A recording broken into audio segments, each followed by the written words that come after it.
नमस्कार. आजच्या आपल्या चर्चेत स्वागत आहे. आपण बहुतेक जण डॉक्टर बाबासाहेब आंबेडकरांना भारतीय राज्यघटनेचे शिल्पकार म्हणून ओळखतो. पण मला वाटतं ही ओळख त्यांच्या अफाट व्यक्तिमत्वाचा केवळ एक भाग आहे. त्यांच्या आयुष्याकडे पाहिलं की अनेक रूपं दिसतात. म्हणजे एक बंडखोर सत्याग्रही, एक अभ्यासपूर्ण राजकारणी, एक समाज संघटक आणि एक आध्यात्मिक नेतासुद्धा. अगदी. आणि ही सगळी रूपं आहेत ना, ते वरवर पाहताना खूप वेगवेगळी वाटू शकतात. विचार करा, एकीकडे कायदा आणि सुव्यवस्था निर्माण करणारी व्यक्ती आणि दुसरीकडे प्रस्थापित व्यवस्था नाकारण्यासाठी मनुस्मृती जाळणारी व्यक्ती. या सगळ्या भूमिकांमध्ये काही समान धागा आहे का? मला वाटतं नक्कीच आहे. बरोबर. आणि आज आपण तोच धागा शोधणार आहोत. ह्या चर्चेचा उद्देश आंबेडकरांच्या आयुष्यातील घटनांची फक्त उजळणी करणं नाहीये, तर त्यांच्या प्रत्येक मोठ्या निर्णयामागे दडलेली एक केंद्रीय प्रेरणा समजून घेणं आहे. ती प्रेरणा म्हणजे मानवी प्रतिष्ठा, म्हणजे ह्युमन डिग्निटी, मिळवण्याचा आणि टिकवण्याचा संघर्ष. चला, ह्याच दृष्टिकोनातून त्यांच्या प्रवासाचा मागोवा घेऊया. सुरुवात त्यांच्या एका प्रसिद्ध संदेशाने करूया, जो आपल्या सगळ्यांनाच माहीत आहे. शिका, संघटित व्हा आणि संघर्ष करा. हा एक नारा म्हणून आपल्या मनात इतका पक्का बसलाय की आपण त्याच्या रचनेकडे फारसं लक्ष देत नाही. पण यात काहीतरी खास आहे, नाही का? खूपच खास. हे फक्त 3 शब्द नाहीयेत, ही एक संपूर्ण रणनीती आहे. एक बॅटल प्लॅन आहे असं म्हणता येईल. आणि त्याचा जो क्रम आहे तो सगळ्यात महत्वाचा आहे. सगळ्यात आधी शिका. का? कारण ज्ञानाशिवाय केलेला संघर्ष आंधळा असतो, त्याला दिशा नसते. आधी स्वतःला आणि जगाला समजून घ्या, स्वतःला सक्षम करा. मग येतो दुसरा टप्पा, संघटित व्हा. हो, कारण एकट्याची शक्ती मर्यादित असते. अगदी. ज्ञानी आणि सक्षम लोकांनी एकत्र आल्याशिवाय तुम्ही मोठी व्यवस्था बदलू शकत नाही. आणि मग सगळ्यात शेवटी संघर्ष करा. म्हणजे आधी वैचारिक आणि संघटनात्मक पाया पक्का करायचा आणि मग प्रत्यक्ष मैदानात उतरायचं. हे खूप विचारपूर्वक केलेलं दिसतंय. अगदी. हा क्रम उलटा होऊ शकत नाही. म्हणजे आधी संघर्ष आणि मग शिक्षण असं करून नाही चालणार. या एकाच वाक्यातून ते सांगतात की क्रांती करायची कशी, आणि त्यांच्या सुरुवातीच्या कामात हेच दिसतं. 1924 साली त्यांनी जी बहिष्कृत हितकारिणी सभा स्थापन केली, ते संघटित व्हा या आवाहनाचं पहिलं मोठं पाऊल होतं. त्या संस्थेच्या कामाबद्दल थोडं विस्ताराने सांगता का? कारण ती फक्त एक राजकीय संघटना नव्हती. बरोबर. बहिष्कृतांचे हित करणारी सभा या नावातच सगळं आलंय. या संस्थेचा उद्देश फक्त राजकीय हक्कांसाठी लढणं नव्हता, तर समाजाला आतून मजबूत करणं होतं. त्यांनी वसतिगृहे सुरू केली, वाचनालय उघडली, औद्योगिक आणि कृषी शिक्षणाचे वर्ग चालवले. म्हणजे त्यांनी शिका या आपल्या संदेशाला प्रत्यक्ष कृतीत आणलं. समाजाला आधी आत्मसन्मान आणि आत्मविश्वास मिळवून दिला. हीच ती मानवी प्रतिष्ठेची पायाभरणी होती. अच्छा, म्हणजे पायाभरणी झाली, संघटन झालं, मग येतो संघर्षाचा टप्पा. आणि त्यातलं एक अजरामर उदाहरण म्हणजे 1927चा महाडचा चवदार तळ्याचा सत्याग्रह. आता वरवर पाहता हा पाण्यासाठी केलेला सत्याग्रह वाटतो, पण त्याचं महत्त्व त्यापेक्षा खूप जास्त होतं, हो ना? हो, नक्कीच. तो लढा पाण्याच्या घोटासाठी नव्हताच. पाणी तर कुठेही मिळालं असतं. तो लढा होता नागरी हक्कांसाठी, सार्वजनिक जागेवरील समान अधिकारासाठी. विचार करा, जी गोष्ट निसर्गाने सगळ्यांसाठी निर्माण केली आहे ती वापरण्यापासून तुम्हाला कोण आणि कोणत्या आधारावर रोखू शकतं, हा त्यामागचा कळीचा प्रश्न होता. त्या तळ्याचं पाणी पिऊन आंबेडकरांनी हजारो वर्षांपासून चालत आलेली विटाळाची संकल्पनाच नाकारली. ती मानवी समानतेची प्रत्यक्ष घोषणा होती. मला वाटतं त्या घटनेने केवळ तळ्याचं पाणीच नाही, तर लोकांच्या मनात साचलेल्या मानसिकतेची बंद कवाडा उघडण्याचा प्रयत्न केला. बरोबर. तो एका मूक क्रांतीचा आवाज होता. आणि त्याच वर्षी 1927 मध्ये त्यांनी आणखी एक धाडसी पाऊल उचललं, ज्याने तेव्हाच्या सामाजिक वर्तुळात अक्षरशः भूकंप झाला. ते म्हणजे मनुस्मृतीचं दहन. हो, हा निर्णय खूपच टोकाचा वाटू शकतो. यामागे काय विचार होता? हा एक अत्यंत प्रतिकात्मक आणि विचारपूर्वक केलेला विद्रोह होता. याकडे फक्त एक पुस्तक जाळण्याची कृती म्हणून पाहिलं नाही पाहिजे. मनुस्मृती त्या काळातल्या विषमतेवर आधारित सामाजिक नियमांचं प्रतीक मानली जात होती, विशेषतः जाती आणि लैंगिक विषमतेचं. तिचं दहन करणं म्हणजे त्या अन्यायकारक विचारसरणीला जाहीरपणे नाकारणं होतं. म्हणजे ज्या सोर्स कोडवर ही विषमतेची व्यवस्था चालते त्या सोर्स कोडलाच आम्ही मानत नाही असं जाहीर करण्यासारखं होतं ते. अगदी अचूक शब्द वापरलात. Source code. तो एक नवा, समानतेवर आधारित समाज रचनेचा जाहीरनामा होता. आंबेडकरांनी सांगितलं की आम्ही असे कोणतेही नियम मांडणार नाही जे माणसामाणसात भेद करतात आणि मानवी प्रतिष्ठेचा अपमान करतात. महाडचा सत्याग्रह जर हार्डवेअरवरचा हल्ला होता तर मनुस्मृती दहन सॉफ्टवेअरवरचा. हा संघर्ष देशात सुरू असतानाच त्यांनी आंतरराष्ट्रीय पातळीवरही आवाज उठवला.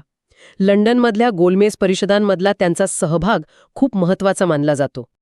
कारण तिथे त्यांनी केवळ हजेरी लावली नाही, ते दलित आणि शोषित वर्गाचे प्रतिनिधी म्हणून गेले होते आणि त्यांनी आकडेवारी, पुरावे आणि जबरदस्त युक्तिवादाने त्यांची बाजू मांडली. त्यांनी ब्रिटिश सरकारला आणि जगाला हे पटवून दिलं की भारताच्या स्वातंत्र्याचा प्रश्न केवळ राजकीय स्वातंत्र्यापुरता मर्यादित नाहीये. जोपर्यंत देशातल्या कोट्यावधी लोकांना सामाजिक स्वातंत्र्य मिळत नाही तोपर्यंत खरं स्वराज्य येऊ शकत नाही. त्यांनी भारताच्या आतलं वास्तव जगासमोर मांडलं. आणि याच राजकीय हक्कांच्या लढाईतला एक अत्यंत महत्त्वाचा आणि वादग्रस्त टप्पा म्हणजे 1932चा पुणे करार. हा करार महात्मा गांधी आणि आंबेडकरांमध्ये झाला. यामागचा नेमका संघर्ष काय होता? हा मुद्दा समजून घेणं खूप गरजेचं आहे. गोलमॅश परिषदेत आंबेडकरांनी दलितांसाठी स्वतंत्र मतदारसंघांची मागणी केली होती, जी ब्रिटिश सरकारने मान्यही केली. आता स्वतंत्र मतदारसंघ म्हणजे काय, तर दलितांचे प्रतिनिधी निवडण्यासाठी फक्त दलितच मतदान करतील. यामुळे एक स्वायत्त आणि स्वतंत्र दलित नेतृत्व उभं राहिलं असतं, जे कुणाच्याही दबावाखाली राहणार नाही. पण गांधीजींचा याला विरोध होता का? गांधीजींना वाटत होतं की यामुळे हिंदू समाज कायमचा विभागला जाईल. म्हणून त्यांनी या निर्णयाविरोधात येरवडा तुरुंगात आमरण उपोषण सुरू केलं. त्यांच्या प्राणावर बेतल्यामुळे आंबेडकरांवर प्रचंड दबाव आला आणि अखेरीस स्वतंत्र मतदारसंघांऐवजी आरक्षित मतदारसंघांवर एकमत झालं. म्हणजे जागा दलितांसाठी राखीव असतील, पण मतदान सर्व जातीधर्माचे लोक करतील. अच्छा, म्हणजे एका स्वायत्त राजकीय शक्तीऐवजी व्यवस्थेअंतर्गत प्रतिनिधित्वाची तरतूद मान्य करावी लागली. याचे दूरगामी परिणाम झाले असणार. केंद्रस्थानी आणला, ज्याकडे तोपर्यंत कुणीही गांभीर्याने पाहत नव्हतं.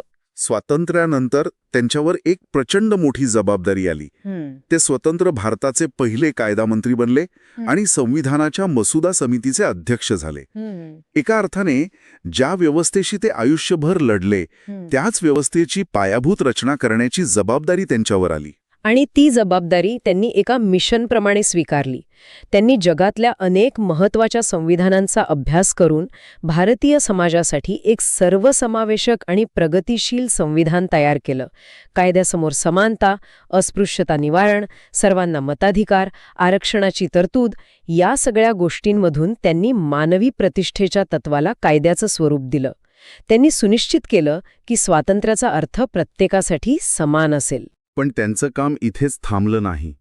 त्यांनी हिंदू कोड बिलसाठी जो आग्रह धरला तो त्यांच्या दूरदृष्टीचा एक उत्तम नमुना आहे. अगदी. हिंदू कोड बिल हे स्त्रियांच्या हक्कांसाठी एक क्रांतिकारी विधेयक होतं. त्यात स्त्रियांना घटस्फोटाचा अधिकार, वडिलांच्या संपत्तीत वाटा आणि दत्तक घेण्याचा अधिकार देण्याची तरतूद होती. त्या काळात याला सनातनी वर्गाकडून प्रचंड विरोध झाला. पण आंबेडकरांसाठी स्त्रियांची समानता हा लोकशाहीचा अविभाज्य भाग होता. म्हणजे त्यांच्यासाठी सामाजिक न्यायाची लढाई फक्त जातीय विषमतेपुरती मर्यादित नव्हती. अजिबात नाही. त्यांच्यासाठी कोणत्याही प्रकारची विषमता, मग ती जातीय असो वा लैंगिक, अमान्य होती.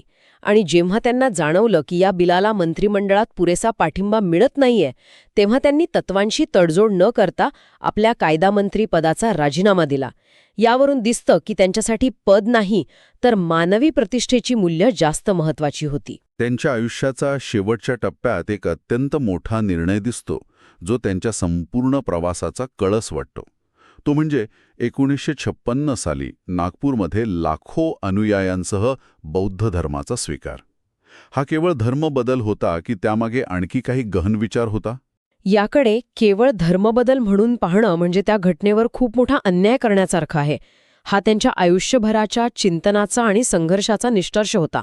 ज्या हिंदू समाज रचनेत समानता मिळवणं शक्य नाही असं त्यांना वाटलं, त्या रचनेला पूर्णपणे नाकारून समानता, करुणा आणि प्रज्ञा या मूल्यांवर आधारित तत्वज्ञानाचा स्वीकार करणं हा त्यामागचा विचार होता. मी हिंदू म्हणून जन्माला आलो, पण हिंदू म्हणून मरणार नाही, ही त्यांची घोषणा यामागची वेदना आणि निश्चय दाखवते. म्हणजे जर एखाद्या समाजात तुम्हाला प्रतिष्ठा मिळत नसेल तर तो समाजच नाकारून एका नव्या सामाजिक आणि वैचारिक मार्गाचा अवलंब करायचा. बरोबर. तो मानवी मुक्तीचा मार्ग होता. राजकीय आणि कायदेशीर लढाईनंतरची ही एक आध्यात्मिक आणि सामाजिक क्रांती होती.